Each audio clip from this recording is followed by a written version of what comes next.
The good news came to Gladys Payares by way of a phone call from Cuba at 2 o'clock this morning. She had not talked to her brother in over 20 years. I just couldn't believe it, and we tried to put 20 years of our lives in 3 minutes of time, which was really very hard, but it was enough to know that he was free already. Jorge Valls has been a political prisoner in Cuba since he was 30 years old. He was released yesterday, and now he is 51. His crime, calling Fidel Castro a traitor to the revolution. His punishment, imprisonment for 20 years.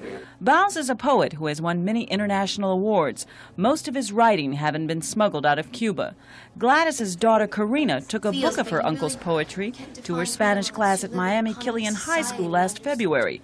Students became so interested in Valls they collected over 3,000 signatures on a petition calling for his release and sent it to members of Congress. Karina and her classmates say they learned a lot about freedom from him. I don't think it's right for anybody to be, imprisoned because of their beliefs and stuff. I think everybody should be able to express their opinions freely.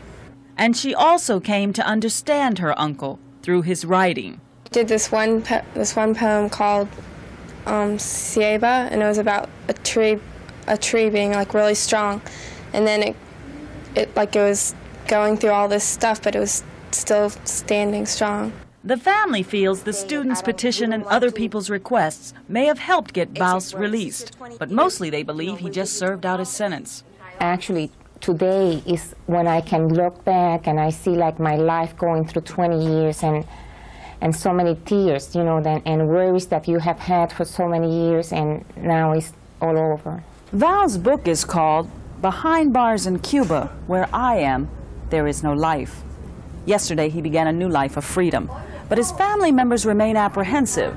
They say they will not rest easy until he is actually out of Cuba. He is scheduled to leave tomorrow for Venezuela. That's the word they're waiting for. In Coral Gables, Peggy Lewis, Channel 10 Eyewitness News.